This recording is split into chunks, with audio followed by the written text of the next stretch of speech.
Here's a very simple, very basic reel-to-reel deck. It's actually pretty hard to find. Realistic Radio Shack, it's their TR-77. And this, the reason I say it's hard to find, these only were apparently made for a brief period in 1970. It's in the 1970 Radio Shack catalog. It's not in 71, it's not in 69. I don't understand. And there's a TR, I think 88, 90, something like that, or an 80. There's several models, very similar looking. Usually those are stereo, but and those are in the catalog for a few years around this time, and they're almost identical, same chassis. But for some reason, this specific one, the 77, I guess was not that popular. By that point, it says high fidelity 2-track. This is 2 tracks total, one in each direction. It's mono, as you can see. So that's, I guess, a bit of a misnomer. But my point is, by that point, people didn't really have much call for this unless it was just for dictation or something. And in that case, why would they want something this big? As you can see, it will take 7-inch reels. This is the reel that I had on here before I decided to make the video. But Birdie record and stuff, and it sounds actually quite good. I was very surprised. Something like this you would think was junk and wasn't going to sound great. The specs, even in the Radio Shack catalog, and maybe that's the problem, say that it goes out to 1K frequency response. Just to give you an idea, AM radio, telephones, those are even more than 1K. Those, I think, go to, I think AM radio is 5K, and telephones are 3K. So for this to say 1K, I'm not buying it. I figure it's a mistake, especially because the other models that look like this say 15, and that's more in line with the performance that I've gotten from this. This thing fired right up when I plugged it in. I'd gotten it from someone who said it was broken, and sure enough, when I would turn this, nothing would happen. And I'm going to show you in a second here how I remedied that. But I'll just show you in the bottom these nice feet. It's a nice design touch. Over here, very simple control or jack panel. Speaker auxiliary microphone. Of course, this is line level, this is not, and this is basically a headphone jack. I mean, you can use it to power an external speakerphone. There's a speaker behind this. This thing's actually in very good condition. Nice latch here. I'll show you it with the top later. That's on the other side of the room. Handle. Let me shut this off when I do this. Look at the back. Okay, so there's a fan, and it's got a decent amount of clearance. You know, these could be taller to give some more clearance. And I imagine on the stereo model, there's a speaker here also. Maybe that's what's going on. I don't know. I am going to have to pop the back of this open at some point, even though I didn't want to. Here's the very basic information from Realistic. But here, you can store the cord in here. And here's just a little design touch that I thought was cool. Look at that. They even thought to give you a little notch so it wasn't bulging out the side or something. And up here, there's a latch, so when the cable is in there, it's not flopping out all over the place. So, good stuff all around. Oh, this side is just basic, the latch and stuff. So, what I'm going to do is, there's somebody's, you know, been in here, of course. I don't know how many times, but it looks like too often compared to how these screws are looking. So, I'm going to pop these off and show you. I guess is one thing you'll notice, there should be something like this here. It's missing, which is fine. I just took, you know, pliers and flipped this over to 7.5 because that's where I'm going to keep it. I wouldn't need to use this at either of these two speeds. 7.5 is plenty, especially with a 7-inch reel. And by the way, today I almost had to use this for a phone interview that I was doing. My app wasn't working, and so I grabbed a microphone that I usually keep, plugged it into this thing, and was about to start recording, and then I realized that I had my regular digital, you know, flash recorder so I used that, and that this would create a horrible buzz. So other than that, though, I was ready to use this thing, and then I would have been getting the tape off of here and digitizing it and then editing it. But anyhow, this is what it looks like. These, you know, it's a nice touch that these remove like that. And as you see, you'll see in a second here, somebody's clearly been in here. I mean, this thing's in decent shape in many respects, and in some respects, you're surprised, like, what happened? But basic design, you know, erase and then a record play. Show you that.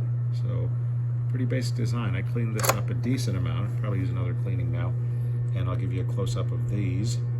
This is one thing that's weird. You know, Akai's had this set up with the lever and the cams and everything, but theirs was, they had 2 of them, they didn't have one, and it seemed to make, I don't know, this just makes me nervous. It rewinds over here, plays here. Okay, so there's definitely a place for it to stop between there.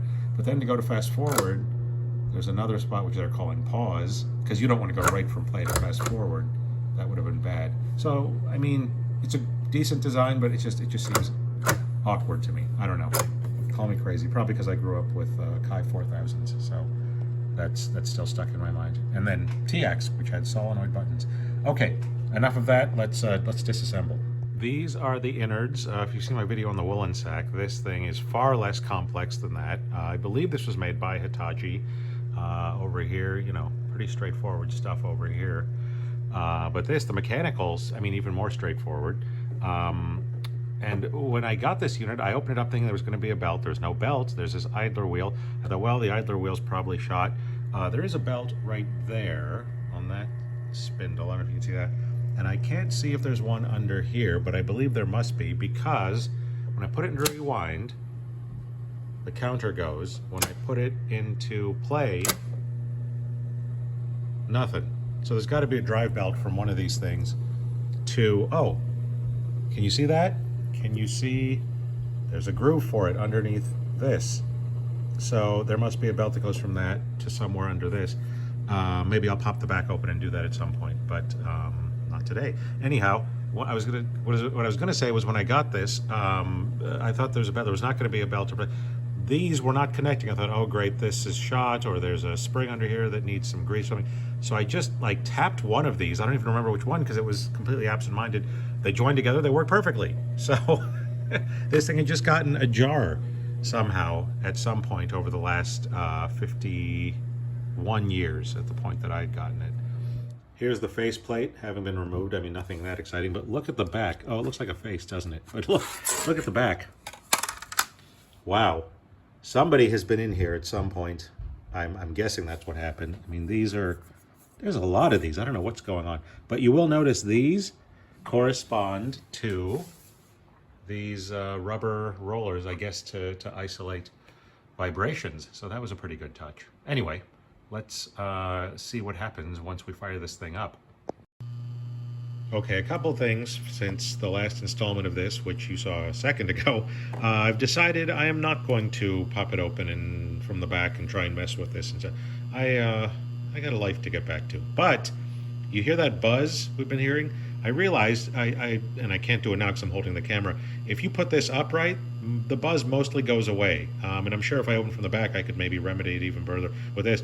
But it's probably meant to be done vertically, because look, it came with these happy little fellows, suctions for reel holders. Oh man, gave away the other thing I was going to do. So you've probably seen in like French Connection and detective movies, they'll put a piece of paper to mark something that's happening like this, right? You put it right in with the tape. Since we don't have a counter, I'm doing that because I'm going to demonstrate for you how this thing sounds. I wish I could do it with music, but I don't want to get dinged, so I'm going to use this. And if you're interested in getting one, it's a very cool looking Shure 55S knockoff, and it sounds decent from Pyle. You know, a lot of Pyle stuff is junky. I mean, this is definitely plastic, but this thing has lasted me a good long time, and it sounds pretty decent. I use it just if I'm, you know, doing announcements over a PA at an event or something, and I've got my my system set up. But anyway, man, it's getting worse. Anyhow, now we are going to see how it sounds recording, and then we'll back it up, and this thing will pop out, and we'll know we're at the right spot. So, you put this, you hold that record safety down, and then, no, you don't do that. You do this. Oh, that's a cool feature. I never thought of that. Right. Testing, 1, 2, 3. Testing, testing, testing. Testing, 1, 2, 3. That's a decent enough level, I think. This, by the way, would control the input level if I wanted to turn it, but I'm not going to. So now let's back this up, see how it sounds. As soon as that piece of paper flies out, we'll know that we've done it. It doesn't sound too distorted or anything. That's my earlier test. I think it likes that. So now let's back it up. Here comes what I just did. Testing, 1, 2, 3. Testing, testing, testing. Testing, 1, 2, 3. That's a decent enough level, I think. This, by the way, would control the input level if I wanted to turn it, but I'm not going to. So now let's back this up, see how it sounds. So I don't know if you can tell, I mean, it's a speaker. I recorded this mic. If it was music, you know, we could get a much better and then I could get a direct feed. And I don't have a direct feed I can take out of this at the moment without pausing everything again. But I think you can tell it sounds really good. And, you know, the specs that say up to 1K, that's got to be wrong. It's got to be 10K or even 15. But that's the realistic TR-77, a short-lived half-track mono unit that was surprisingly good and surprisingly easy to get going.